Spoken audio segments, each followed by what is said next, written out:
لیکن ایک آیت جو قرآن مجید میں 2 مرتبہ آئی ہے وہ میرے نزدیک بہت پروفاؤنڈ ہے۔ چنانچہ سورہ لقمان میں فرمایا گیا الم تروا ان اللہ سخر لکم ما فی السماوات و ما فی الارض،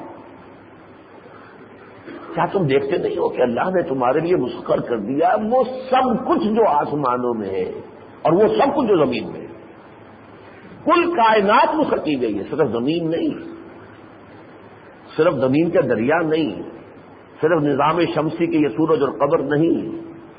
الم تروا ان اللہ سخر لکم ما فی السماوات، سما بھی نہیں، واحد نہیں، سماوات مطلب وما فی الارض، تو یہ مسخر کر دی گئی ہے پوری کائنات۔ در حقیقت اسی کا ظہور ہو رہا ہے، انسان تسخیر کرتا چلا جا رہا ہے، جہاں کو مسخر کر چکا اسے پاؤں تلے روند کے آ چکا ہے اور نہ معلوم کہاں پہنچے گا۔ اسی طرح یہ سورہ جاثیہ میں فرمایا وَسَخَّرَ لَكُم مَّا فِي السَّمَاوَاتِ وَمَا فِي الْأَرْضِ جَمِيعًا مِّنْهُ، اور تمہارے لیے مسخر کر دیا اللہ نے وہ سب کچھ جو آسمانوں میں ہے اور جو کچھ کے زمین میں، کل کا کل، اور زیادہ زور دے کر کہ کہیں کوئی استثناء کا ذہن میں نہ رہ جائے کہ فلاں شخص مسخر نہیں کیا، جميعًا مِّنْهُ، کل کا کل۔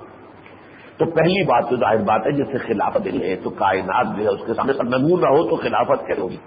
وائسرائے اگر آتا تھا تاج برطانیہ کی طرف سے مقرر ہو کر تو ظاہر بات ہے یہاں کی ساری حکومتی مشینری اس کے تابع کر دی جاتی تھی، ورنہ وائسرائے کے نام کا۔ اس اعتبار سے پہلی بات تو ہمارے سامنے یہ آئی کہ یہ جمادات اور یہ تمام نباتات اور یہ ارض و سماوات اور یہ تمام گیلیکسی سب مسخر کر دی۔ نمبر 2 یہ کہ تمام ذی شعور مخلوقات جو ہیں جن میں سب سے چوٹی پر ہے فرشتے، نوری مخلوق ہے، نور سے پیدا کیے گئے، اللہ سے بہت قرب رکھتے ہیں، کائنات کا سارا انتظام انہی کے ذریعے سے ہو رہا ہے۔ اور اس کے علاوہ جنات، یہ دوسری باشعور جو ہے اور صاحب ارادہ مخلوق ہے، اس سے کمتر درجے کی ہے، ان سب کو آدم کے سامنے جھکنے اور سجدہ کرنے کا حکم دے دیا گیا تاکہ سب کے سب اس کے تابع فرمان ہو جائیں۔ یہ جو میں نے جنات کے بارے میں کہا ہے تو ایک رائے تو یہ ہے کہ واقعتاً وہ حکم جو تھا سجدہ کرنے کا وہ صرف فرشتوں کو نہیں بلکہ جنات کو بھی تھا، لیکن کہا اس لیے جاتا ہے کہ ہم نے فرشتوں کو حکم دیا برسبیل تغلیب کہ جو اس میں غالب عنصر ہے فرشتوں کا اس کا ذکر کر دیا، تو جو ان سے کمتر ہے وہ تو خود بخود آ گئے، انڈرسٹوڈ ہے۔ لیکن بہرحال اس میں خاص طور پر جو ہے ایک جو جنی تھا، ایک جن عزازیل نامی، وہ خاص طور پر اس کا ذکر قرآن مجید میں آتا ہے 7 مقامات پر۔ اس نے سجدہ کرنے سے انکار کیا، اس نے بغاوت کی۔ یہ جن کیوں شامل ہو گیا ملائکہ میں اس کے بارے میں مختلف آ رہا۔ ایک تو رائے وہ یہ جو میں عرض کر چکا ہوں کہ تمام ہی جنوں کو حکم تھا، ان میں سے یہ بھی تھا جس نے سرتابی کی، اوروں نے بھی کی ہوگی لیکن یہ ان کا سر خیل تھا، اس لیے اس کا ذکر قرآن مجید میں کیا گیا۔ ایک رائے یہ ہے کہ یہ اگرچہ جن تھا لیکن اپنی علمیت کی بنیاد پر، زہد کی بنیاد پر، تقویٰ کی بنیاد پر، عبادت گزاری کی بنیاد پر یہ ملائکہ ہی میں شامل ہو گیا تھا۔ یہ چیز چونکہ ویسے بھی ملائکہ میں اور جنات میں فرق بہت تھوڑا ہے، وہ نوری مخلوق ہے، یہ ناری مخلوق ہے۔ نار میں بھی تو نور ہے نا، بلکہ یہ کہ عربی قواعد سے تو دونوں کا مادہ تو ایک ہی ہے۔ یہ الف جو بیچ میں آ گیا ہے یا واو آ گیا نور کے اور نار میں آ گیا الف، یہ حروف علت ہے، اور حروف علت جو ہے وہ ایک دوسرے کی جگہ بدلتے رہتے ہیں۔ نار اور نور میں بس فاصلہ تھوڑا، یہ قدم فاصلہ دار جسے کہتے ہیں، تھوڑا فصل ہے، تو قرب ہے جنات کو ملائکہ کے ساتھ۔ بہرحال یہ جو ہے معاملہ کہ ابلیس نے انکار کیا، علم بغاوت بلند کیا، اور پھر یہ کہ اس نے یہ اللہ سے ایک مہلت مانگ کر کے اللہ اگر تو مجھے قیامت تک کے لیے زندگی عطا کر دے تو میں ثابت کر دوں گا کہ یہ آدم اور اس کی ذریت اس منصب کی اہل نہیں ہے، میں انہیں گمراہ کر کے چھوڑوں گا، میں انہیں غلط راستے کے اوپر لے جاؤں گا، میں ان کو جو ہے ہر اعتبار سے تیری جو توحید کی صراط مستقیم ہے اس سے میں موڑ کر مختلف پگڈنیوں پر لے کر جاؤں گا، اور تو دیکھے گا کہ ان میں سے اکثریت جو ہے ان کی اکثریت تیرے فرما بردار اور تیرے جو بھی شکر کرنے والے بندوں میں سے نہیں۔ اب یہ واقعہ جو ہے ذرا نوٹ کیجئے، اس کی اہمیت کا اسے آپ اندازہ کیجئے۔ قرآن میں 7 مرتبہ آیا، یہ کوئی استعارہ نہیں ہے، یہ ایک واقعہ ہے۔ اس لیے کہ اب بہرحال جاؤ، ایک خاص دور شروع ہوا تھا سائنس کے آنے کے بعد، اور نیوٹونین سائنس کا دور، اور اس میں سر سید احمد وہ اللہ تعالیٰ انہیں معاف کرے، انہوں نے جو بھی ایک نیا علم کلام شروع کیا کہ نہ فرشتوں کا کوئی وجود ہے نہ جنات کا کوئی وجود ہے، تو یہ سب غلط ہے۔ فرشتوں کا اپنا ایک صاحب تشخص وجود ہے، اگرچہ غیر مرئی ہے، وہ ہم نظر ہم نہیں دیکھ سکتے انہیں، لیکن فرشتہ انسانی شکل اختیار کر سکتا ہے۔ حضرت جبرائیل بارہا انسانی شکل میں حضور کی خدمت میں حاضر ہوئے۔ حدیث جبرائیل تو ام السنہ کہلاتی ہے۔ اس طرح جنات آگ سے پیدا کیے گئے ہیں، وہ آگ نہیں ہے، آگ سے پیدا کیے گئے، ہم مٹی سے پیدا کیے گئے، مٹی نہیں ہے ہم۔ اب مٹی تو نہیں ہے یہ میرا جسم اور آپ کا جسم، ٹھیک ہے مرنے کے بعد مٹی ہو کر مٹی میں مل جائے گا، اس وقت تو مٹی نہیں ہے، پروٹوپلازم ہے، یہ لیونگ میٹر ہے، اس لیے ہم بنے تو ہیں خاک سے، لیکن یہ اس وقت خاک نہیں ہے۔ اسی طریقے سے جنات جو ہے ان کی پیدائش ہوئی ہے، تخلیق ہوئی ہے آگ سے، آگ نہیں ہے، لیکن یہ کہ یہ جو جنات ہیں یہ بھی غیر مرئی ہے، ہمیں نظر نہیں آتے۔ یہ دو مخلوقات ایسی ہیں کہ جو ہمیں نظر نہیں آتے۔ البتہ جنات بھی انسانی شکل اختیار کر سکتے ہیں اور انسانی معاشرے میں آ سکتے ہیں۔ تو یہ ہے وہ عقائد در حقیقت کے جو اس دور میں آ کر جب یہ مغربی سائنس آئی اور نیوٹونین ایرا فزکس کا آیا تو ان کے بارے میں ہم میں سے اکثر لوگوں کے ذہن جو ہے جدید تعلیم یافتہ لوگوں کے وہ ذرا متزلزل سے ہیں۔ کچھ مانتے تو ہیں چلیے لکھا ہے قرآن میں فرشتے، قرآن میں جنات کا ذکر ہے، لیکن شکوک و شبہات، وہ جیسے کہ قرآن مجید میں منکرین قیامت کا ایک قول نقل ہوا ہے، ان نظن الا ظنا وما نحن بمستيقنين۔ ہاں کچھ گمان سا تو ہوتا ہے کہ جو آپ کہہ رہے ہیں کہ واقعی دوبارہ اٹھایا جائے گا، ہمیں حساب کتاب ہوگا، بات معقول ہے کہ جزا و سزا ہونی چاہیے، نیکوکاروں کو ان کے نیکوکاری کا جو صلہ ملنا چاہیے، بدکاروں کو مجرموں کو ان کی بدکاری کی سزا ملنی چاہیے، سمجھ میں آتی ہے بات۔ ان نظن الا ظنا، ظن کی حد تک تو واقعی آپ کی بات جو ہے ہمیں سمجھ میں آتی ہے، وما نحن بمستيقنين، لیکن اس پر دل نہیں ٹھکتا، یقین قائم نہیں ہو رہا ہمارے ذہنوں کے اندر، ہمارے دلوں میں۔ تو اکثر و بیشتر آج کا جدید تعلیم یافتہ انسان جو ہے وہ ان چیزوں کے بارے میں مانتا تو ہے، اب تو قرآن میں ہے، حدیث میں ہے، تمام علماء کہتے ہیں کہ ماننا چاہیے، یہ عقائد میں شامل ہے تو مان تو لیتے ہیں، لیکن یہ کہ وہ یقین کہ یہ حقائق ہیں۔ اور میں آپ سے کر رہا ہوں کہ یہ معاملہ قرآن میں 7 جگہ بیان ہوا کہ فرشتوں کو حکم دیا گیا کہ وہ آدم کے سامنے جھکے، اور وہ سب کے سب جھکے، فسجد الملائکۃ کلھم اجمعون، کل کے کل سب کے سب جمع ہو کر یکبارگی آدم کے سامنے جھک گئے، سجدے میں گر گئے، الا ابلیس، سوائے ابلیس کے۔ اور پھر ابلیس نے جو عالم بغاوت بلند کیا تو اس پر جو مکالمہ ہوا ہے، تو ویسے تو یہ قصہ جو ہے 7 سورتوں میں آیا۔ سورہ بقرہ مدنی سورت یہ ایک ہی ہے جس میں اس کا ذکر ہے، 6 سورتیں مکی ہیں، سورہ اعراف، سورہ حجر، سورہ بنی اسرائیل، سورہ کہف، سورہ طٰہٰ، سورہ صاد۔ 6 مکی صورتوں میں اور 7ویں مدنی سورت سورہ بقرہ میں یہ واقعہ جو ہے کہ آدم کے سامنے سجدے کا حکم دیا گیا تمام فرشتوں کو، اور تمام فرشتوں نے سجدہ کیا، انکار کیا ابلیس نے، ابا واستکبر وکان من الکافرین۔ اب یہ کہ اس کی جو ایک روداد قرآن مجید میں آئی ہے، ویسے سورہ بقرہ میں بھی آئی ہے، لیکن میں یہ سورہ اعراف کی روداد آپ کو سنا رہا ہوں، زیادہ وضاحت کا موقع نہیں ہے اس لیے کہ لمبی بات ہے، لیکن ترجمے سے وہ ساری بات جو ہے وہ آپ کے سامنے آ جانی چاہیے۔ فرمایا وَلَقَدْ خَلَقْنَاكُمْ ثُمَّ صَوَّرْنَاكُمْ ثُمَّ قُلْنَا لِلْمَلَائِكَةِ اسْجُدُوا لِآدَمَ فَسَجَدُوا إِلَّا إِبْلِيسَ۔ اور دیکھو اے انسانوں، ہم نے تمہیں بنایا اور پھر تمہاری جو ہے ایک خاص صورت گری کر دی، پھر ہم نے کہا فرشتوں سے کہ جھک جاؤ آدم کے سامنے، سجدہ کرو آدم کو، فسجدوا، تو ان سب نے سجدہ کیا، الا ابلیس، سوائے ابلیس کے۔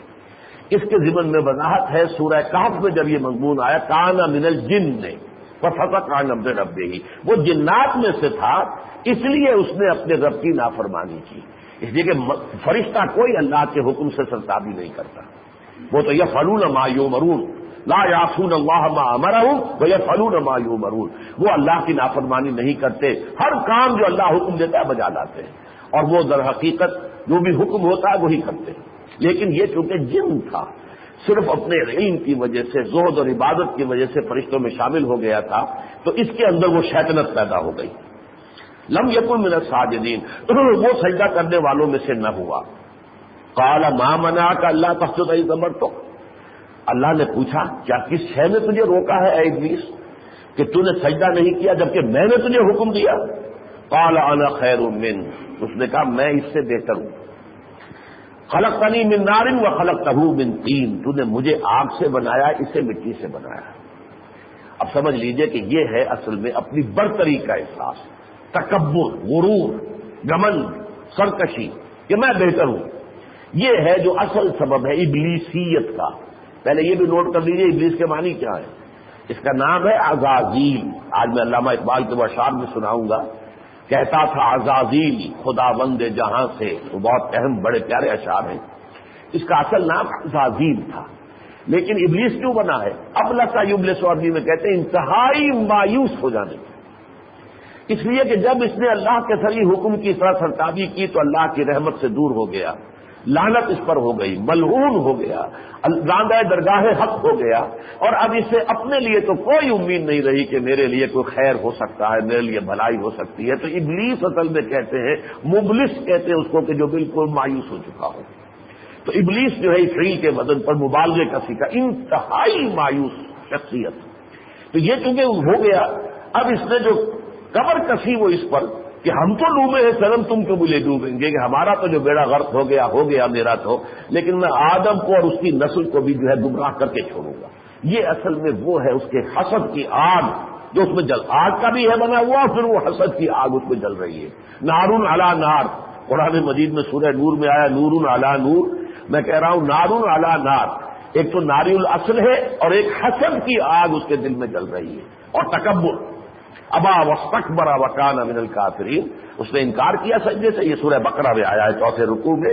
اور استکبار کیا، گھمنڈ کیا، غرور کیا میں اس سے بہتر ہوں. قال انا خیر منه خلقتنی من نار وخلقته من طین قال فاهبط منها فما يكون لك ان تتكبر فيها. اللہ نے فرمایا تو ٹھیک ہے، دفع ہو جاؤ یہاں سے، نکل جاؤ، یہ جنت ہی کے اندر مقیم تھا.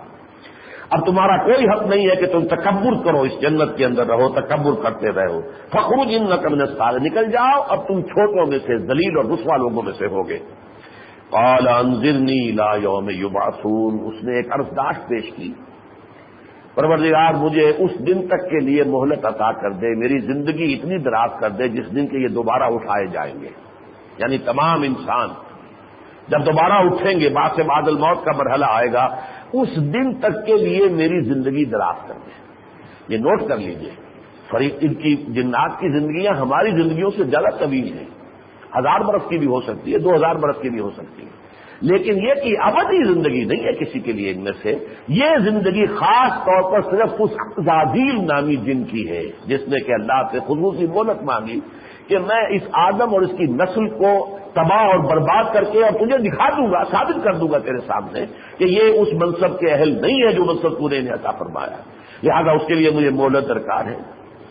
قال انظرنی الی یوم یبعثون قال انک من المنظرین. اللہ نے فرمایا ٹھیک ہے جاؤ، تمہیں ہم مہلت دے رہے ہیں، تمہیں مہلت دے دی گئی، گرانٹ کر دی گئی.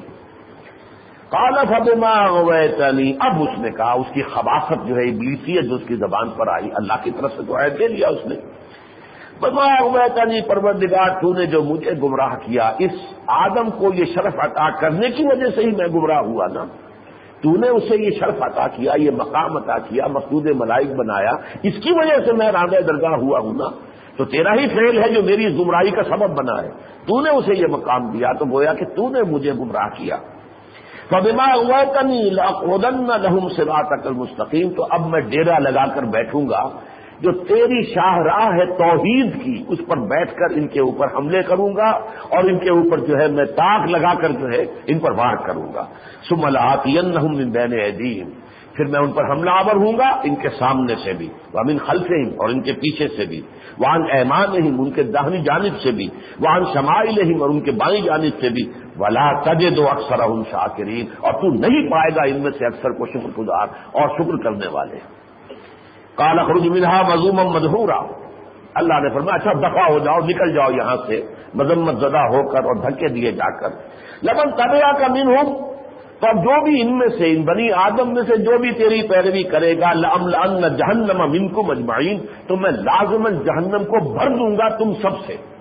یعنی جنات میں سے تو سب سے پہلے، اور جو جنات میں سے تیری پیروی کریں گے وہ بھی، اور جو انسانوں میں سے تیری پیروی کو، ان سب سے میں جہنم کو بھر دوں گا. یہ میرا فیصلہ ہے. یا آدم اسکن انت وزوجک الجنہ، اب یہ فیصلہ کرنے کے بعد اللہ تعالیٰ نے ارشاد فرمایا اے آدم اب تم اور تمہاری بیوی رہو جنت میں، فکلا من حیث شئتما، اور اب جنت کے اندر سے سارے پھل کھلا ہوا ہے، جہاں سے چاہو کھاؤ، ولا تقربا هذه الشجرہ، ایک درخت کی طرف اشارہ کر دیا، اس درخت کے قریب مت پھٹکنا، فتکونا من الظالمین، اگر ایسا تم نے کیا تو تم ظالم ہو جاؤ گے، گناہگار ہو جاؤ گے۔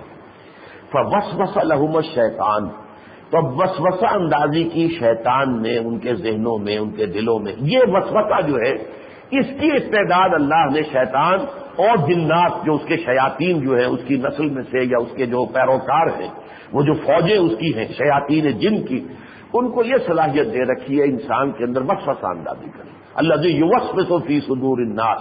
تو یہ وسوسہ اندازی جو ہے حضرت آدم اور حضرت حوا کی بھی کی۔ لِيُبْدِيَ لَهُمَا مَا وُرِيَ عَنْهُمَا مِنْ سَوْءٍ، یہ الفاظ ادھر، تاکہ ظاہر کر دے، کھول دے ان پر جو کچھ کے چھپا لیے گئے تھے ان سے ان کی شرمگاہیں۔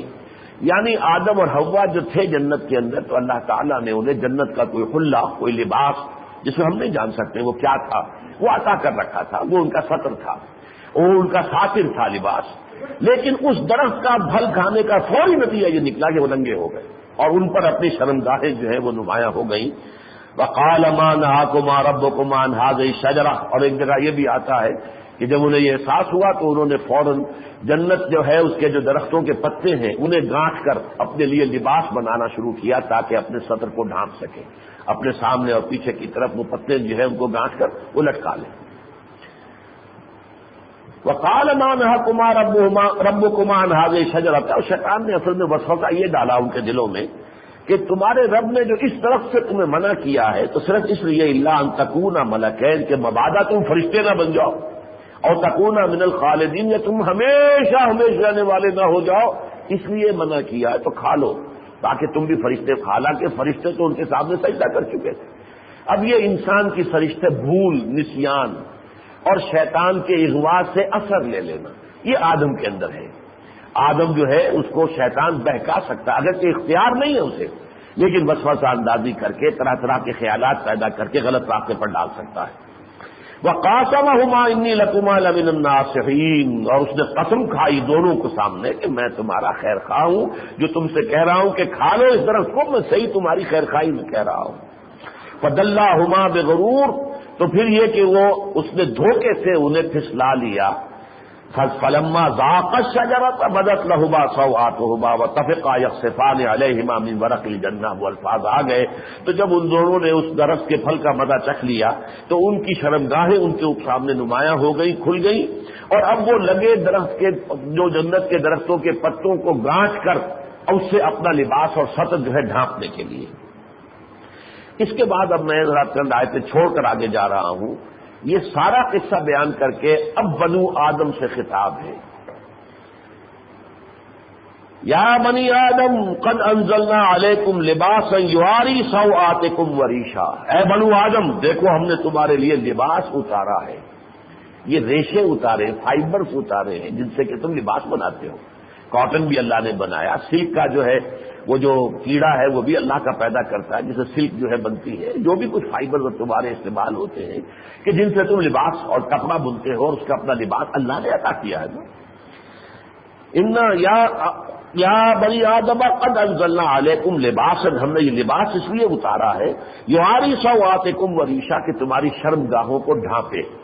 سطر جو ہے یہ گویا کہ سب سے پہلا مقصد ہے لباس کا، وریشا آرائش بھی ہے، یعنی ایک تو سطر ہے، سطر کا تقاضا تو یہی ہے کہ مردوں کا ناف کے اوپر سے لے کر اور گھٹنوں کے نیچے تک یہ ڈھکا یہ سطر ہے، باقی پورا جسم کھلا ہوا ہو تو اس میں کوئی وہ اس حکم کی خلاف ورزی نہیں۔ لیکن آرائش، ریشا، اچھا لباس پہننے کے لیے آپ قمیص بنا رہے ہیں اور آپ شلوار بنا رہے ہیں، یہ جو بھی لباس آپ نے اور بنائی ہے تو یہ تو آرائش ہے اضافی۔ سطر جو ہے وہ اس حد تک ہے۔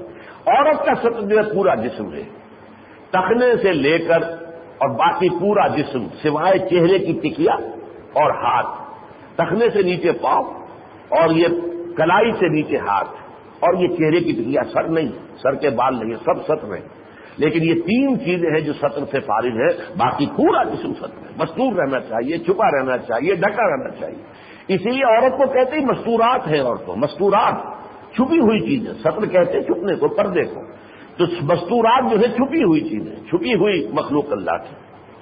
تو فرمایا ہم نے تمہارے لیے لباس اتارا ہے یواری سوآتکم، اس کا پہلا مقصد تو یہ ہے کہ تمہاری شرمگاہوں کو ڈھانپے، وریشا، اور دوسرا یہ کہ اضافی طور پر یہ تمہارے لیے آرائش ہو، ولباس التقوی ذالک خیر، اور ان سب سے اوپر ایک لباس تقوی ہے، وہ بہت ہی بہتر ہے۔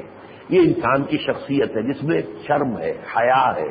یہ شرم اور حیا اور عصمت اور عفت یہی تو ہے نا، یہ در حقیقت والحیاء شعبۃ من الایمان، یہ حیا جو ہے یہ تو ایمان کے شاخوں میں سے ایک شاخ ہے۔ یہ جو ہے لباس التقوی ذالک خیر، یہ تو سب سے ہی اعلیٰ ہے۔ ذالک من آیات اللہ لعلہم یذکرون، یہ اللہ کی آیات میں سے ہے جو ہم تمہیں سنا رہے ہیں تاکہ یہ نصیحت اخذ کریں۔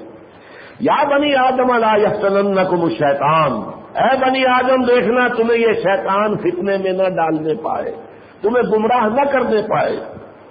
کما اخرج ابویکم من الجنہ، جیسے کہ اس نے تمہارے جو جد امجد ہیں حضرت آدم اور تمہاری جدہ امجدہ جو ہے جو حضرت حوا، ان کو جو نکلوایا تھا جنت سے، تو کہیں تمہیں بھی نہ نکلوا دے اور ہمیشہ کے لیے محروم کر دے۔ ینزع عنہما لباسہما، اور انہیں اتروا دیا تھا ان سے ان کا وہ لباس جو اللہ نے جنت کا انہیں لباس عطا کر رکھا تھا، لیریہما سوآتہما، تاکہ وہ انہیں دکھا دے اور کھول دے ان کے سامنے ان کی شرمگاہوں کو۔ انہ یراکم، دیکھو وہ شیطان تم پر حملہ آور ہوتا ہے، تمہیں تاکتا ہے، تمہیں دیکھتا ہے۔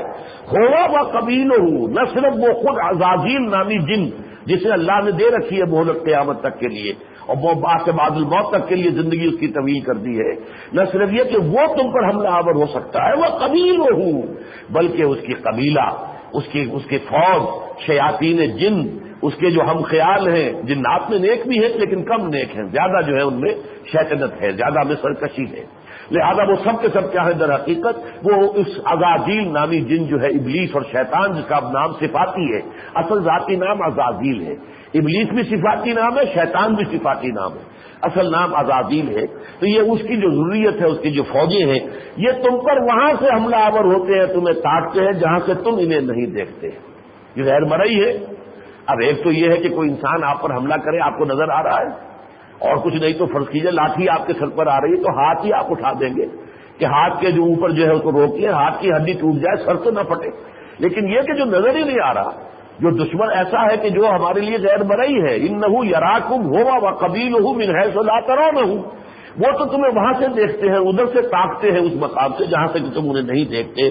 انا جعلنا الشیاطین اولیاء للذین لا یؤمنون، ہم نے ان شیاطین کو دوست اور پشت پناہ اور حمایتی بنا دیا ہے ان لوگوں کے لیے جو ایمان نہیں لاتے یا ایمان نہیں رکھتے، ایمان سے تہی دست، ایمان سے محروم، اللہ اور یوم آخرت اور فرشتوں اور وحی اور کتابوں پر ایمان اور یقین سے جو محروم ہوگا، پھر یہ شیاطین اس کے ساتھی بھی ہیں، دوست بھی ہیں، پھر تو ایسا ہے کہ جدھر چاہیں وہ لے جائیں، جس کھائی میں جائیں جا کے پٹک دے، جس کنویں میں چاہیں گرا دے، اس لیے کہ انہوں نے خود جو ہے ان شیاطین کو اپنا دوست بنا لیا ہے۔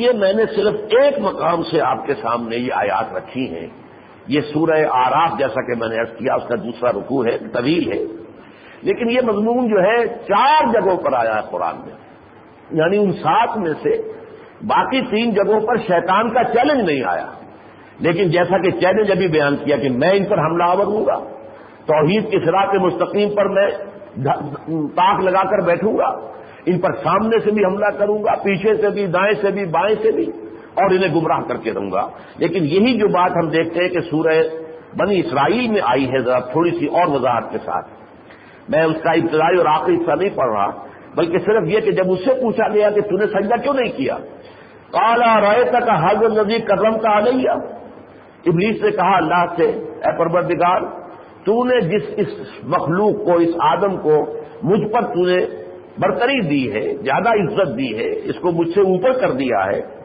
لئن اخرتنی الی یوم القیامہ لاحترقن ذریتہ الا قلیلا، اگر تو مجھے یوم قیامت تک کی مہلت دے دے، مؤخر کر دے میری موت کو، میری موت نہ واقع ہو قیامت تک، تو پھر میں اس کی اولاد جو ہے، اس کو اور اس کی اولاد کو ڈھاٹی دے دوں گا، یعنی میں اچھی طریقے سے اسے غلط راستے کو پر لے آؤں گا، جیسے کسی جانور کو جو ہے وہ باندھ دیا جاتا ہے، اس کے گھوڑے کے اندر جو ہے وہ لوہے کی جو ہے منہ کے اندر ڈال دی جاتی ہے، ڈھانٹی کہلاتی ہے، میں ان سب کو ڈھانٹی دے دوں گا اور پھر جدھر چاہوں گا لے جاؤں گا۔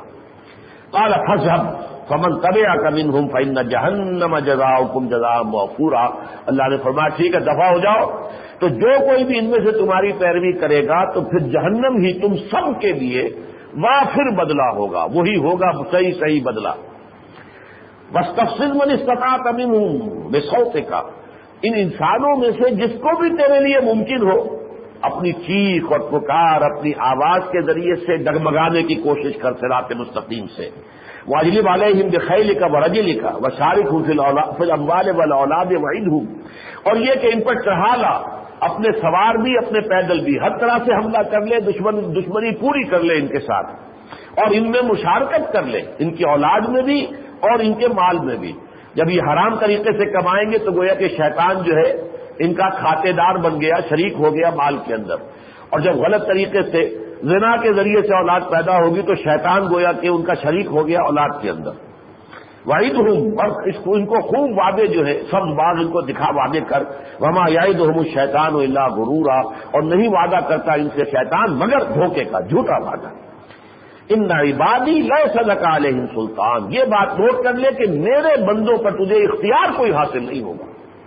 تو کسی انسان کو زبردستی غلط راستے پر نہیں جا سکے، وسوسہ کر لے، برائی کو مزین کر دے اس کے لیے، وہ جو بھی بدکاری ہے یا جو بھی اخلاق باختہ جو ثقافت ہے اس کو بڑی ثقافت کے نام کے اوپر جو ہے اس کو دنیا میں اس کو عام کر دے. لیکن یہ سب کچھ تو کر سکتا ہے، لیکن میرے کسی ایک بندے کو بھی زبردستی راہ ہدایت سے ہٹا کر اور کفر اور شرک پر نہیں لے جا سکتا. وَكَفَىٰ بِرَبِّكَ وَكِيلًا، اور کافی ہے اے نبی آپ کا رب کہ جو کفایت کرتا ہے اپنے اہل ایمان لوگوں کے لیے سہارا ہے، وکیل ہے، ان کا ساتھی ہے، پشت پناہ ہے، مددگار ہے. دو اور صورتوں میں، سورۃ الحجر میں اور سورہ صاد میں تقریباً ایک سے الفاظ میں یہ مضامین آئے ہیں. قال فاخرج منها فإنك رجیم، اللہ نے فرمایا اے ابلیس نکل جاؤ یہاں سے، جنت سے، اس لیے کہ تم مردود ہو. یہ آیت جو کہ تم آئی ہے دونوں جگہ پر. ان علیک اللعنۃ الی یوم الدین، اب اس جزا و سزا کے دن تک کے لیے تجھ پر میری لعنت ہے، تو ملعون ہو گیا. یہ تو ہے سورہ ہجر میں، اور سورہ صاد میں صرف یہ فرق ہے ان علیک لعنتی الی یوم الدین، تجھ پر لعنت اب رہے گی اس قیامت کے دن تک، جزا و سزا کے فیصلے کے دن تک. قال رب فانظرنی الی یوم یبعثون، پھر کہا اس نے ابلیس نے وہی بات جو ہم 2 مرتبہ پہلے پڑھ چکے ہیں، پروردگار مجھے مہلت دے دے اس دن تک کے لیے جس دن انہیں دوبارہ تو اٹھائے گا بعد الموت میں. یہ قال فإنک من المنظرین، کہا ٹھیک ہے تمہیں یہ مہلت دے دی گئی، گرانٹڈ. الی یوم الوقت المعلوم، اس وقت معلوم والے دن تک کے لیے، وہ جو یوم قیامہ ہے اس کے لیے تمہیں مہلت دے دی گئی. یہ تینوں آیات جو کہ تو انہی الفاظ میں ریپیٹ ہوئی ہیں سورہ ہجر میں اور سورہ صاد میں. قال رب بما اغویتنی، اب یہاں پھر وہی بات اس نے کہی جو ہم پڑھ چکے ہیں سورہ اعراف میں. پروردگار تو نے جو مجھے بغوا کیا اور مجھے گمراہ کر دیا، لأزینن لہم فی الارض، اب میں زمین کو مزین کر دوں گا ان کے لیے. زمین میں چمک دمک یہ ہم پڑھ چکے ہیں سورہ کہف کے حوالے سے کہ سب سے بڑی چیز ہے وہ زمین کی زیبائش ہے، آرائش ہے، چمک دمک ہے، یہاں کی رونقیں ہیں، دولت ہے، بلڈنگیں ہیں، ساز و سامان ہے. یہ ساری چیزیں ہیں کہ جن کے اندر انسان اسیر ہو جاتا ہے، زلف گراگیر کا اسیر، اسی دنیا کا جو ہے دنیا کی زندگی کا اور اس کے جو بھی مظاہر ہیں انہی کا پرستار بن جاتا ہے. لَأُزَيِّنَنَّ لَهُمْ فِي الْأَرْضِ وَلَأُغْوِيَنَّهُمْ أَجْمَعِينَ، اور میں ان سب کو گمراہ کر کے رہوں گا. تو جو سورہ صاد میں الفاظ آئے ہیں اس میں یہ نہیں ہے بما اغویتنی لَأُزَيِّنَنَّ لَهُمْ، بلکہ فَبِعِزَّتِكَ لَأُغْوِيَنَّهُمْ أَجْمَعِينَ، اے رب میں تیری عزت کی قسم کھا کر کہتا ہوں میں ان سب کو گمراہ کر کے رہوں گا. إِلَّا عِبَادَكَ مِنْهُمُ الْمُخْلَصِينَ، سوائے ان میں سے تیرے ان بندوں کے جنہیں تو نے اپنے لیے خالص کر لیا ہو. اللہم ربنا اجعلنا منہم، یعنی ان پر میرا اختیار نہیں ہوگا، باقی تو میں پوری نوع انسانی جو ہے اسے گھاٹی دے لوں گا. یہ میں نے آپ کو اس لیے بتایا کہ اندازہ ہو قرآن مجید کے نزدیک یہ کتنا اہم مضمون ہے. 7 مقامات پر اس کا آنا، آدم کے سامنے سجدے کا حکم تمام فرشتوں کو، سب کا سجدہ کرنا سوائے ابلیس. 4 مقامات پر صراحت کے ساتھ کہ اس نے پھر کہا کہ میں انسانوں کو گمراہ کر کے چھوڑوں گا. یعنی وہ تکبر اور حسد، یہ تکبر کی وجہ سے گمراہ ہوا، اور آدم کے ماں کی وجہ سے اور جو عزت دی گئی اس کی وجہ سے حسد پیدا ہوا. یہ 2 بیماریاں ہیں اصل، تکبر اور حسد. اس بنا پر اس کے اندر دشمنی ہے، اس کا اپنا کوئی فائدہ ہو کوئی پتہ نہیں اس کا، اسے تو جو برباد ہونا ہے وہ ہو چکا ہے، لیکن یہ کہ وہ اپنے اس غصے کی وجہ سے، اپنی حسد کی وجہ سے نوع انسانی کی دشمنی اس کے اندر پلی ہوئی ہے۔ وہ تمہارے لیے ان شیطان لکم عدو فاتخذوہ عدوا، اے بنی آدم یہ شیطان تمہارا دشمن ہے، اسے اپنا دشمن بناؤ، دشمن سمجھو، تم تو اس کو دوست بنائے پھرتے ہو۔ افتتخذونہ وذریتہ اولیاء من دونی وہم لکم عدو، کیا تم اس شیطان لعین کو اور اس کی جو ذریت ہے اس کو تم میرے سوا مجھے چھوڑ کر انہیں دوست بنا رکھا ہے تم نے، حالانکہ وہ تمہارے دشمن ہیں۔ تو پہلی بات تو یہ سمجھ میں آئی کہ در حقیقت یہ اہمیت کے اعتبار سے یہ مضمون سامنے رہنا چاہیے کہ اس دنیا میں عالم انسانی میں جو شر اور شر کی دعوت اور شر کی طرف ترغیب اور بدی کی طرف اور خاص طور پر لباس اتروانا، ننگا کر دینا، عریاں کر دینا، یہ گویا کہ دو جگہ قرآن مجید میں ذکر ہو رہا ہے۔ یہ در حقیقت شیطان لعین، عزازیل لعین، ابلیس اور شیطان جسے ہم کہتے ہیں، یہ اس نے وہ کمر کسی ہوئی ہے، ادھار کھڑایا ہوا اس نے اس پر کہ اس نے جو بھی مہلت اللہ تعالیٰ سے مانگی ہے اس کو وہ اسی کام کے لیے صرف کرے گا۔ اب ذرا آگے چلیے، دوسرا نقطہ، حضرت ابراہیم علیہ الصلوۃ والسلام کو اللہ تعالیٰ نے امامت الناس کے منصب پر فائز فرمایا۔ پہلا مرحلہ میں نے بیان کیا ہے، حضرت آدم کو خلافت فی الارض، آدم اور نسل آدم خلافت عطا کر دی گئی۔ اب اس نسل آدم نے امامت کا منصب عطا کیا ہے حضرت ابراہیم علیہ السلام کو۔ وَإِذِ ابْتَلَىٰ إِبْرَاهِيمَ رَبُّهُ بِكَلِمَاتٍ فَأَتَمَّهُنَّ قال انی جاعلک للناس اماما قال ومن ذریتی قال لا ینال عہد الظالمین۔ اور یاد کرو جبکہ ابراہیم کو آزمایا اس کے رب نے بہت سے بڑے بڑے کٹھن اور کڑے امتحانوں میں، وہ ان سب میں پورا اترا، سب میں پاس ہو گیا، کامیاب ہو گیا علیہ الصلاۃ والسلام، وفداہ آباؤنا و امہاتنا۔ قال انی جاعلک للناس اماما، اللہ نے فرمایا کہ اب میں تمہیں پوری نوع انسانی کا امام بنانے والا ہوں۔ قال ومن ذریتی، ابراہیم نے پوچھا اور میری نسل میں سے، میری اولاد میں سے؟ قال لا ینال عہد الظالمین، اللہ نے فرمایا میرا یہ عہد جو ہے ظالموں کے ساتھ شامل نہیں ہے، تمہاری اولاد میں سے جو ظالم ہوں گے، جو غلط راستے پر پڑ جائیں گے، وہ اس میں شامل نہیں ہوں گے۔ ہاں تمہاری اولاد میں سے جو نیکوکار ہوں گے، جو تمہاری پیروی کریں گے، گویا کہ امپلائڈ ہے، ان کو یہ امامت ملے گی۔ اب اس کو ذرا سمجھیے، وقت چونکہ تیزی سے ختم ہو رہا ہے، مجھے اس مضمون کو مکمل کرنا ہے، اور آج ذرا تیار ہو جائیے، موسم بھی اچھا ہے، تھوڑا سا اضافی وقت میں لے لوں گا۔ سب سے پہلی امت مسلمہ پیدا، دیکھیے امام سے ہی امت کا لفظ بنا ہے، مادہ ایک ہی ہے، حمزہ میم میم، یا آپ کہیں گے الف میم میم، اما یا امو، قصد کرنا، ارادہ کرنا۔ امام جس کا لوگ ارادہ کرتے ہیں، جس کے پیچھے چلتے ہیں، امہ یہ امہ ہے۔ تو ایک پہلی امت مسلمہ حضرت ابراہیم کی نسل میں حضرت یعقوب علیہ الصلوۃ والسلام کی اولاد میں سے بنی اسرائیل کی شکل میں پہلی امت مسلمہ، اسے گویا کہ امامت الناس جس کا کہ وعدہ کیا تھا حضرت ابراہیم سے، اس کی عملی شکل ہوئی امامت بنی اسرائیل۔ چنانچہ انہیں فضیلت دی گئی، میں یہ مضمون پہلے بیان کر چکا ہوں ان اجتماعات کے اندر، 2 مرتبہ تو سورہ بقرہ میں ہے، یا بنی اسرائیل اذکروا نعمتی التی انعمت علیکم وانی فضلتکم علی العالمین، میں نے تمہیں تمام جہان والوں پر فضیلت دی۔ جب امامت دی ہے تو امامت سے تو فضیلت ہونی تھی، جو ابراہیم کو فضیلت عطا ہوئی ہے پوری نوع انسانی پر امامت کی، تو اسی کا ظہور ہے کہ بنی اسرائیل کو فضیلت عطا کی گئی تمام اقوام عالم پر۔ پھر انہیں کتاب تورات انہیں دی گئی، زبور انہیں دی گئی، انجیل انہیں دی گئی۔ 1400 برس تک نبوت اور رسالت کا تار ٹوٹا ہی نہیں، ایک نبی فوت ہوا، دوسرا نبی اس کی جگہ کھڑا ہے، موجود ہے۔ 1400 برس، 1400 قبل مسیح سے لے کر اور حضرت مسیح علیہ السلام تک یہ نبوت کی دوڑ جو ہے ٹوٹی نہیں۔ کلما ہلاک نبی خلفہ نبی، حضور کے اپنے الفاظ ہیں، یہ بخاری شریف میں، جب بھی کوئی نبی فوت ہوا اس کی جگہ دوسرا نبی۔ حضرت داؤد فوت ہوئے، حضرت سلیمان، وہ بھی خلیفہ تھے، یہ بھی خلیفہ ہے، وہ بھی نبی تھے، یہ بھی نبی ہے۔ لیکن اس کا جو ایک منفی نتیجہ نکلا، ان میں گھمنڈ اور غرور پیدا ہو گیا کہ ہم کوئی شے ہیں جو اللہ تعالیٰ نے ہمیں یہ کچھ دیا ہے، ہمیں نوازا ہے، ہمیں فضیلت دی ہے، ہمیں چن لیا ہے، تو گویا کہ کوئی ہمارا ذاتی وصف ہے، کوئی ہمارے اندر کوئی ہماری اپنی قدر و قیمت یہ ہے، انٹرنسک ہماری ویلیو ہے جس کی وجہ سے کہ ہمیں یہ مقام عطا ہوا ہے۔ اس گھمنڈ اور غرور اور تکبر کا نتیجہ یہ نکلا کہ ان کے اندر یہ چیز جو ہے ان کے شعور کے رگو پے میں سرایت کر گئی ریشے ریشے میں، you are the chosen people of the Lord, تم خدا کے برگزیدہ اور چنے ہوئے لوگ۔ یہ ہر یہودی بچے کی گھٹی میں بات ڈال دی جاتی ہے، you are the chosen people of the Lord. اس حد تک غلط بات نہیں تھی، میں تفصیل سے بیان کر چکا ہوں اپنے خطاب میں کہ واقعی اللہ نے چوز کیا، لیکن اس کا دوسرا حصہ ان کے ذہن سے نکل گیا کہ یہ مشروط ہے، اگر ابراہیم کے راستے پر چلو گے تو یہ تمہارے پاس امامت رہے گی۔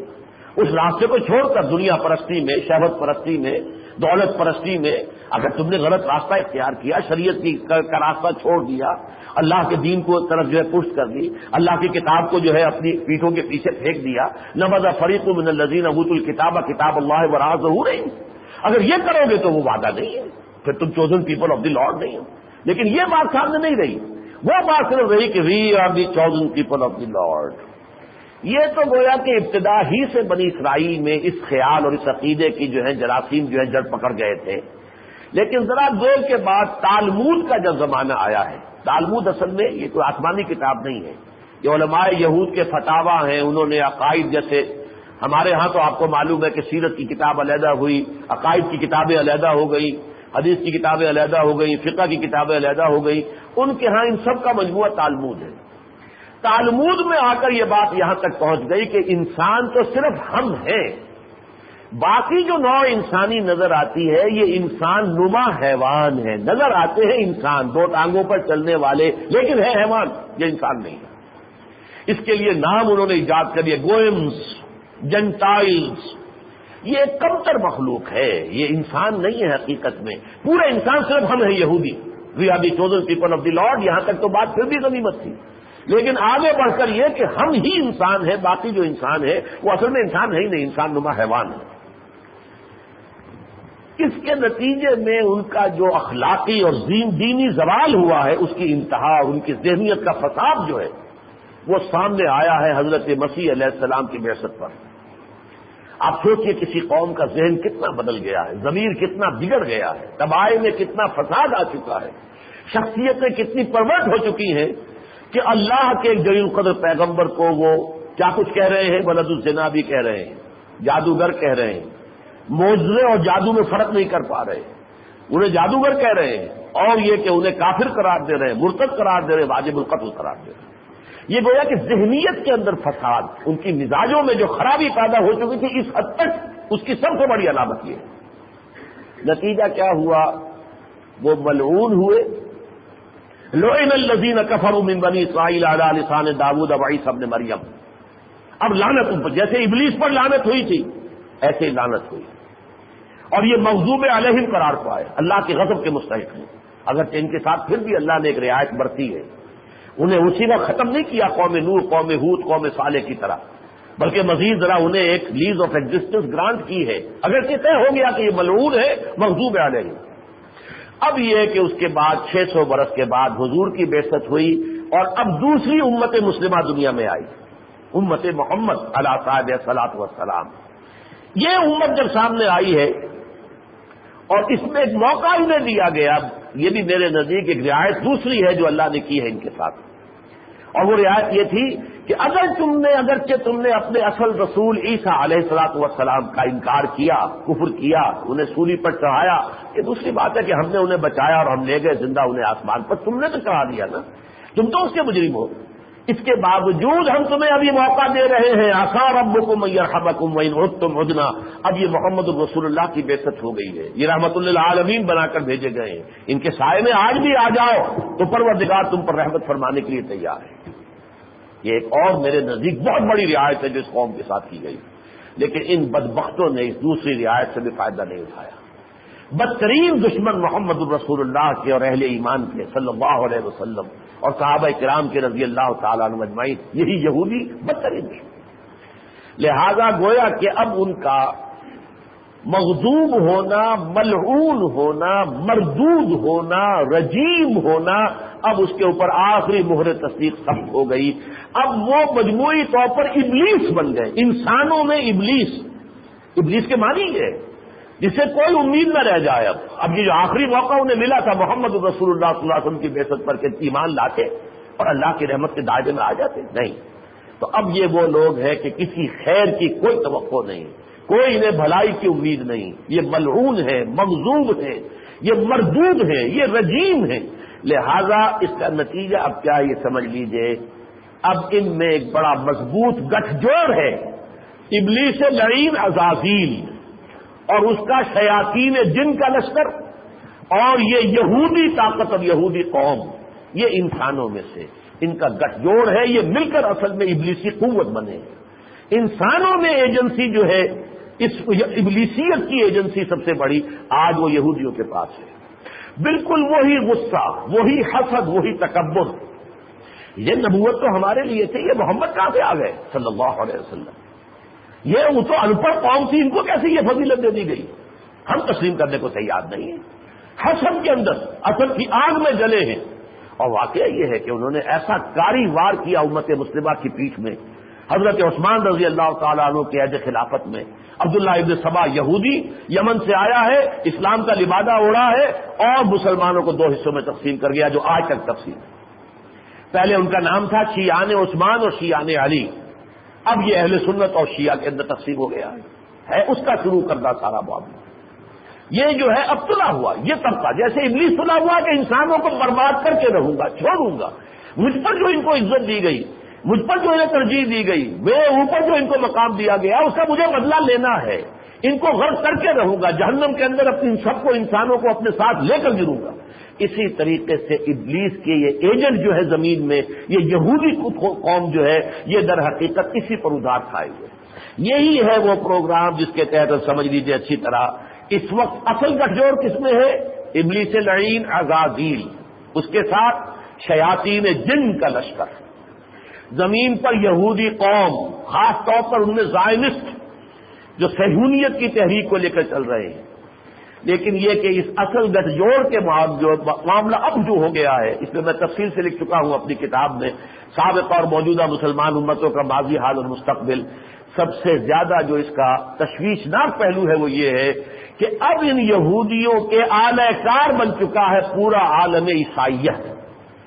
ابتداء انہوں نے جیسے کہ سنی اور شیعہ کی تفریق کرائی مسلمانوں میں، اسی طرح پروٹیسٹنٹ اور کیتھولک کی تقسیم کرائی انہوں نے. اس کے بعد پروٹیسٹنٹس کو اپنا اعلی کار بنایا، وائٹ اینگلو سیکسن پروٹیسٹنٹس، جس کے سب سے بڑے اڈے اس وقت دنیا میں امریکہ اور انگلستان ہے. یہ پروٹیسٹنٹس کے سب سے بڑے مراکز ہیں اور یہ سب سے بڑے ایجنٹ ہیں. لیکن اب تو ہوتے ہوتے کیتھولسزم جو ہے، یعنی جو یہ رومی دوسرے جو عیسائی ہیں، کیتھولک عیسائی، یہ بھی پوپ نے بھی ہتھیار ڈال دیے ان کے سامنے اور یروشلم کو بھی تسلیم کر لیا.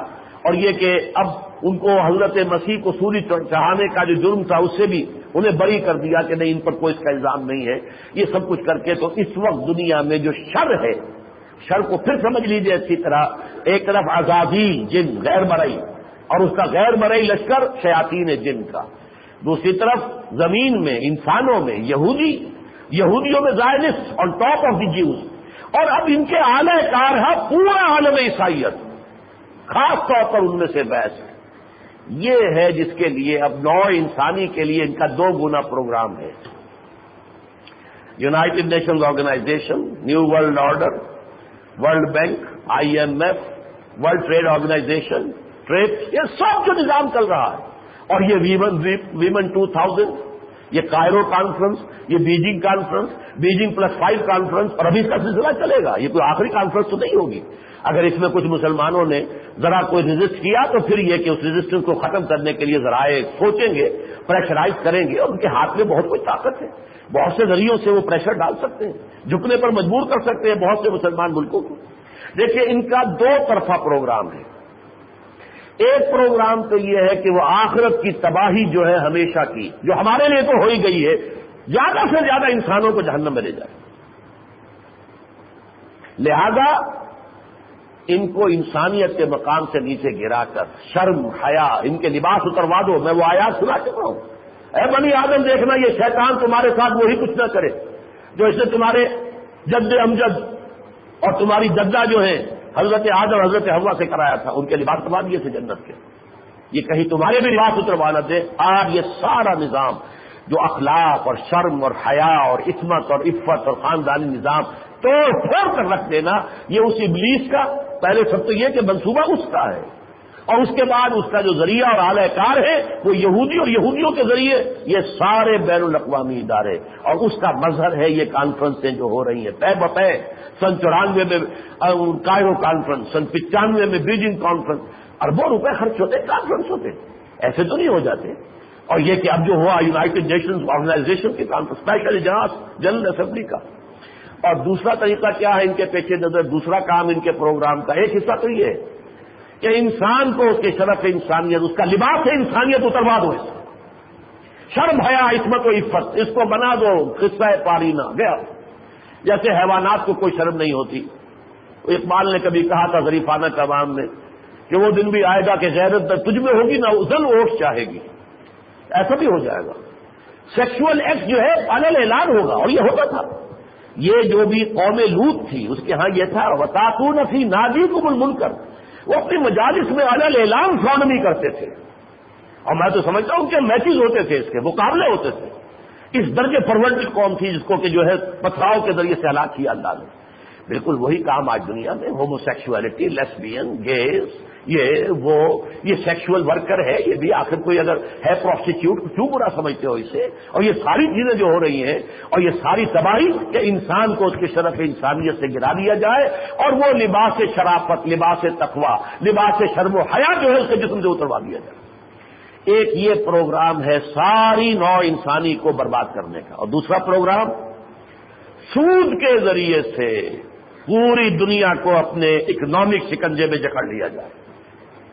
یہ world bank, I M F, world trade organisation, TRIPS, اس سے آگے ایسے بیج پیدا کرو جس سے لوگ جو ہے اگلی فصل نہ اگا سکے، محتاج رہے ہمارے کہ ہم چیز بیج لیں گے تو ان کے کھیتوں کے اندر کوئی فصل بیجی جا سکے، گویا کہ رزق کے سارے خزانے اپنے ہاتھ میں لے لیں گے، ہماری طرز مانو گے تو ہم تمہیں دیں گے ورنہ نہیں دیں گے۔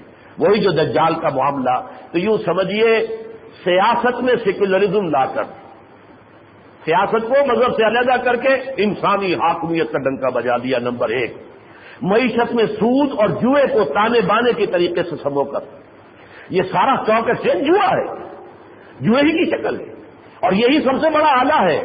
بڑا سرمایہ لا کر ایک دفعہ ڈال دے اور وہ حاصل کی قیمت نیچے گر جائے گی، اور اس کے بعد جو ہے ایک دم اٹھا دے، نکال لے اپنا پیسہ، اور پوری کی پوری اسٹاک ایکسچینج بیٹھ جائے گی۔ یہ ہوتا ہے دنیا میں، یہ انہوں نے کیا ہے، ملائیشیا کے ساتھ کیا، انڈونیشیا کے ساتھ کیا، تو اس لیے کہ وہ تو اصل سے جیسے لیور پر ہاتھ ہوتا ہے، آپ نے ذرا ایک ہینڈل کھینچا ہے اور پھر اس کا جو نتیجہ ہوگا وہ برابر ہو جائے گا۔ یہ سارا کام جو ہو رہا ہے معیشت میں سود اور جوا، اور معاشرت میں عریانی اور بے حیائی، ان تینوں چیزوں کے مجموعے کا نام ہے دجالیت۔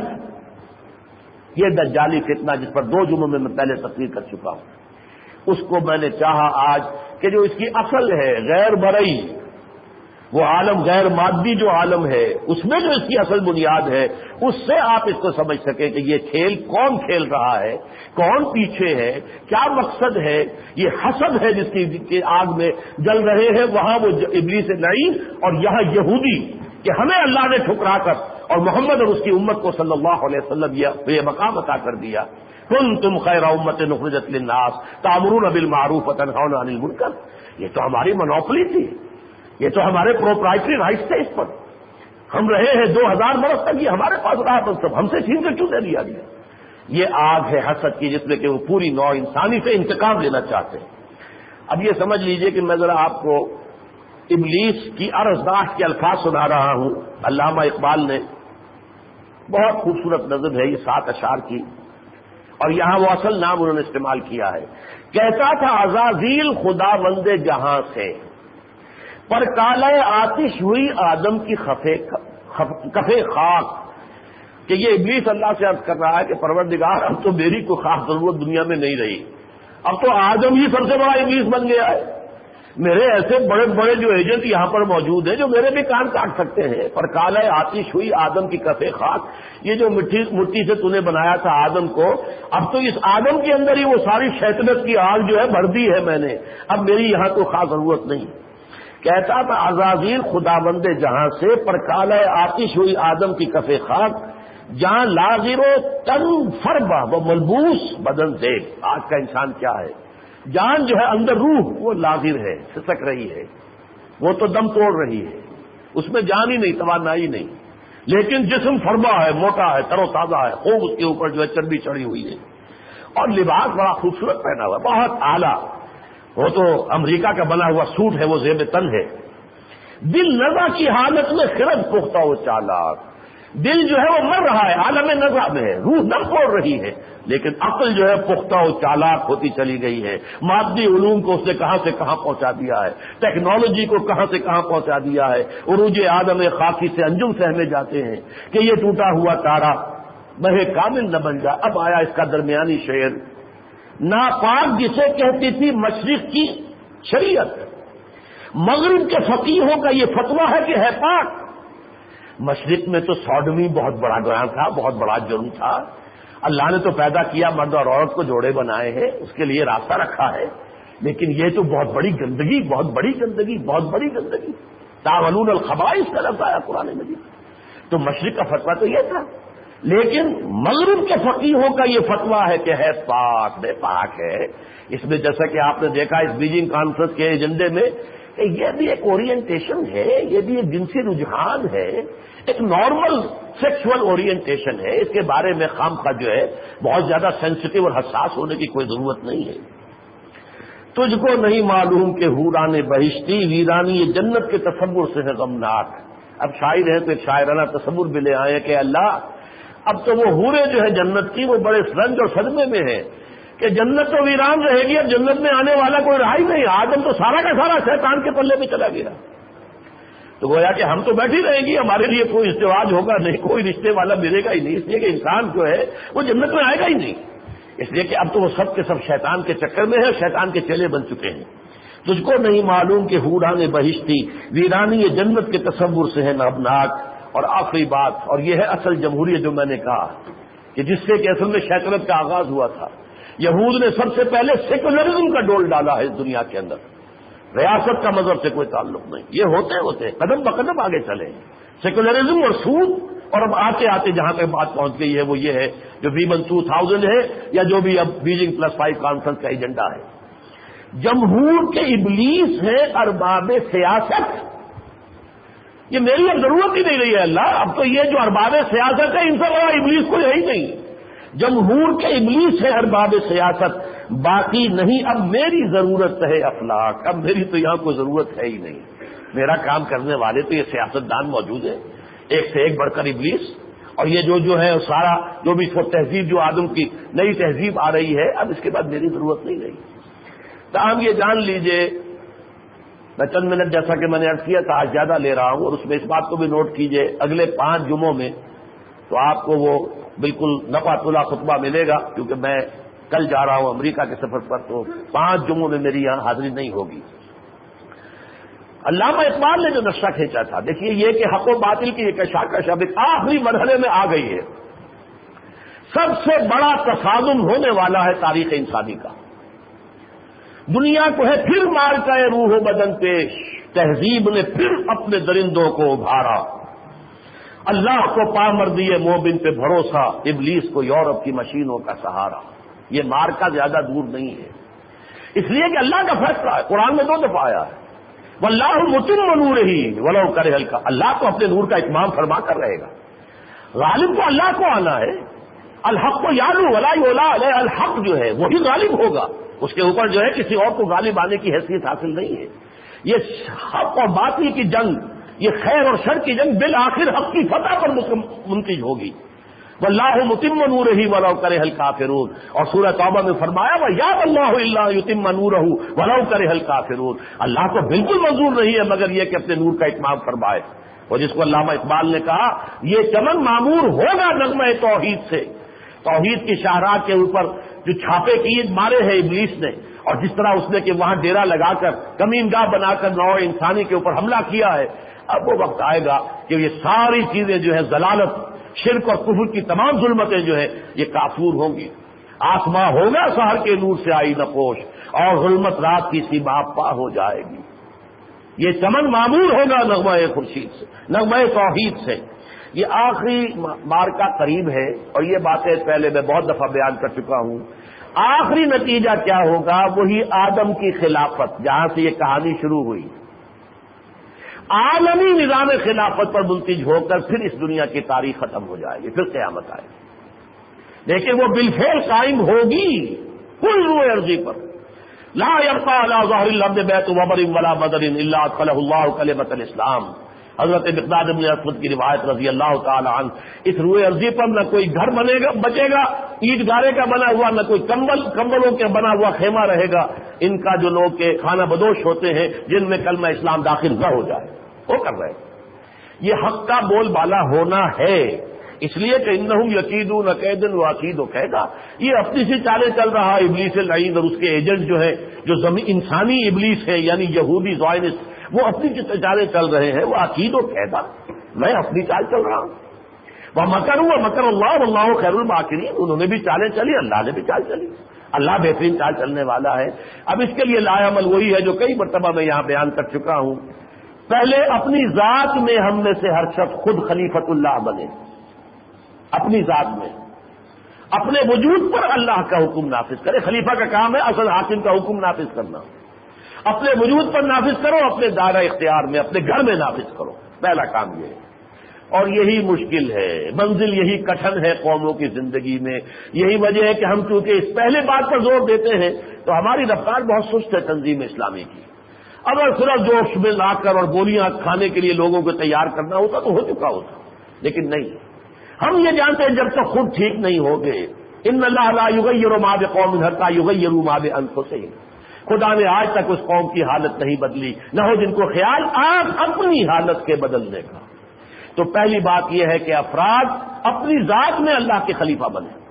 پھر یہ کہ وہ جمع ہو اور منصوص اور مسنون اور معصور جو تعلق ہے بیعت کا، کسی ایک شخص کے ساتھ بیعت کے رشتے میں منسلک ہو کر بنیان مرصوص بنے. ایک مضبوط جماعت حزب اللہ. اور یہ حزب اللہ جب اتنی طاقتور ہو جائے کہ پھر وہ شیطان کو اور شیطان کے پورے اس نظام کو چیلنج کر سکے تو میدان میں آئے، گردنیں کٹوانے کے لیے تیار ہو. شہادت ہے مطلوب و مقصود مومن، نہ مال غنیمت نہ کشور کشائی. لیکن یہ ساری تفصیل تو آپ منہج انقلاب نبی میری کتاب میں پڑھ لیں گے. لیکن وہ بات آخری کہہ رہا ہوں کہ سب سے مشکل کام یہی ہے کہ آپ کو بدلنے کے لیے کوئی تیار نہیں. خواہشیں ہیں بدل جائے، اسلام آ جائے، نظام اچھا ہو جائے، کوئی خمینی آ جائے، کوئی میں نہیں ہلوں گا، مجھے کچھ نہیں کرنا، میرا جو بھی ہے صغرا کبرا جو کا تو رہے گا، میرا اگر سودی کاروبار ہے وہ جاری رہے گا، میرا کوئی اور غلط کام ہے جاری رہے گا، میرے گھر میں اگر بے پردگی ہے جاری رہے گی، میں تو ہلوں گا نہیں. زمین جنبت میں جنبت گل محمد ہو جائے، اسلام کا غلبہ ہو جائے، کوئی خمینی آ جائے، کوئی فلاں ہو جائے، کوئی مرد غیب آ جائے، کیوں نہیں آتا. یہ ہے وہ طریقہ کہ جس کے لیے بہرحال ہم اپنی بھی قوت اور طاقت ہے اس میں لگے ہوئے ہیں، اللہ کے فضل و کرم سے جمے ہوئے ہیں. جیسے کہ سورہ شورى میں حضور کو حکم دیا گیا وَاسْتَقِمْ كَمَا أُمِرْتَ، جو حکم تمہیں ملا ہے ڈٹے رہو. ریسپانس ملے نہ ملے، حضرت نوح کو اگر 950 برس ملا اس میں ان کے لیے کوئی ناکامی کی بات نہیں، ناکام قوم ہو گئی.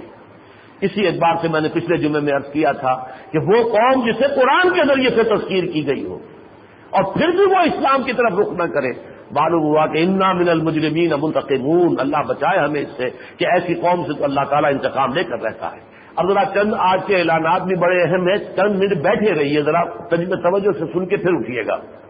نمبر 1 تو یہ کہ آپ کو اطلاع دینی ہے کہ چچنیا کے لیے ہم نے جو کچھ فنڈ یہاں جمع کیا تھا، ہمارے پاس 14 لاکھ روپے جمع ہوئے تھے اس مسجد میں بھی، پھر لوگوں نے وہاں سے علیحدہ بھی دیے، کچھ امریکہ سے بھی ہمارے ساتھیوں نے پیسے بھیجے. وہ ہم نے 25,000 ڈالروں میں کنورٹ کرا کے افغان سفارت خانہ جو اسلام آباد ہے اس کے حوالے کر دیے ہیں، تاکہ چونکہ چچنیا کا سفارت خانہ افغانستان میں واحد دنیا میں ایک ہی سفارت خانہ ان کا ہے چچنیا کا، تاکہ وہ بالکل آفیشل لیول کے اوپر وہاں پہنچے. باقی دوسرے ذرائع سے کچھ پتہ نہیں ہوتا کسی طالب علم کے ہاتھوں پیسے بھیجنا، یا وہ زینب صاحب جب آئے ہوئے تھے تب تو ہو سکتا تھا، لیکن وہ ہمارے پیسے جمع ہونے سے پہلے انہیں حکومت نے یہاں سے نکل جانے کا حکم دے دیا، تو اب کوئی اور ذریعہ نہیں تھا، تو لیکن ہم نے یہ ذریعہ اختیار کیا ہے۔ $25,000 جو آپ کی امانت تھی وہ ہم نے وہاں حوالے کر دی ہے، اور وہ انشاءاللہ چشنیاں صحیح جگہ پر پہنچ جائے گی۔ اقول قولی ھذا